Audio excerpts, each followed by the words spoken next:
Jennet Siebrits is head of UK research at CBRE, and she keeps a weather eye on the current state of the property market and its future prospects. So I thought it'd be interesting to find out what she thinks will be happening over the next year or so. So Jen, although UK office investment volumes for Q2 and Q3 in 2020 were down year on year, you're expecting a rebound in 2021. So why is that? Yeah, we are, Peter. Look, I suppose it's first of all, it's worth pointing out that investment picked up markedly in Q4. We had around 4.3 billion of deals completed. So this does signify that the market remains attractive to investors. We think overall office investment will be up around 20%, I suppose. Several reasons for this. We think, office investment remains attractive because of the weight of money that is seeking yield. UK offices does offer value versus other European countries. UK has quite friendly landlord lease structure. It means that, long leases can provide stable and predictable growing income. So, that also makes it particularly attractive.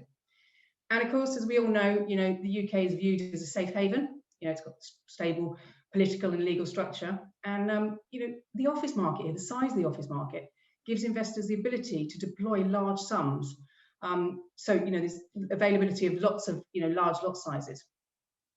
It's also worth mentioning that, since 2016, many investors avoided the UK due to the Brexit uncertainty. And, with Brexit now sorted to an extent, I think it's going to encourage some of these landlords and investors, back into the market. Their absence from the UK in recent years has led to a situation where certain portfolios are now underweight in the UK. Thinking about the kind of the working from home impact, this is far from settled, but it does seem that the general direction of travel is that remote working will stick, but it's not binary. The consensus seems to be that people will want to work in some sort of hybrid model, some days at home and some days in the office. So this may well reduce the average days in the office, but of course this won't have a one-to-one impact on office demand. Partly depends how flexible an employee is. If they allow complete flexibility, they're going to have to plan for peak occupancy days rather than average occupancy days.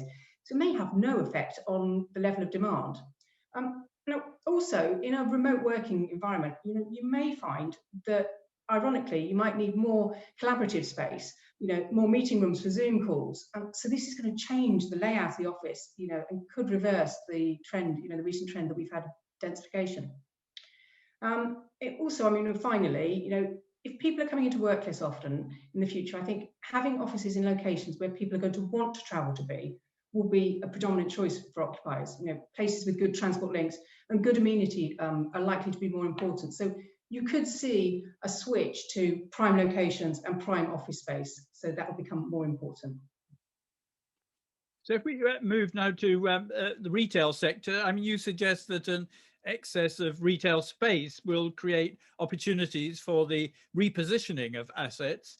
What sort of changes do you see taking place in high streets in response to COVID-19 and the boom in internet sales? Well, first of all, we think that the vaccination rollout after this will happen, footfall will recover.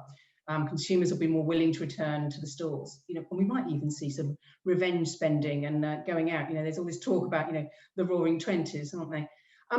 But consumers are now more used to buying things online, and so physical stores will need to be part of this kind of omni-channel strategy. I think stores are going to become local fulfillment hubs for their products or even their competitors.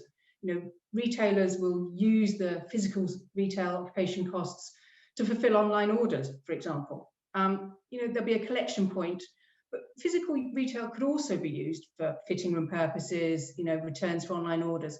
So stores are really going to have to think about how to accommodate space for this purposes, sort of click and collect and returns and things. And retailers will need to invest in online and supply chain capabilities. And I think also, we've talked about this a lot before, but we think this experimental element is going to become more important than ever. High streets are going to need to be a mixture of retail, entertainment, culture, different cuisines and well-being. We're probably going to see more pop-ups, local boutique shops, especially in high streets with strong local communities. We do think, though, that national and local government, are going to need to invest more, like the High Streets Heritage Action Zone programme. So one of the impacts of that growth in internet sales is a boom in the logistics sector. So where are we going to put all the sheds needed to serve London? Because we don't really have enough land for housing even, do we? No, I mean, being able to serve, the business to consumer channel means having product close to the consumer. So biggest demand for logistics space is going to continue in London, South East, East Midlands, due again to closeness to customers and networks. And accessing the cities is going to be one of the greatest challenges. So we think, again, maybe there'll be repurposing of retail assets to urban logistics facilities at the outskirts of London to serve inner London. And part of the new London plan, when it's finalised, we might see more mixed-use schemes in the city, which will, include dedicated space for last-mile delivery. Packages can then be picked up by delivery drivers, hopefully using sustainable and eco-friendly means like bicycles and electric vehicles. We also think intensification of current industrial land is something that developers have been trying for years, and innovation in this field is going to be key, including multi-storey warehouses, underground facilities, and as we mentioned, the mixed developments.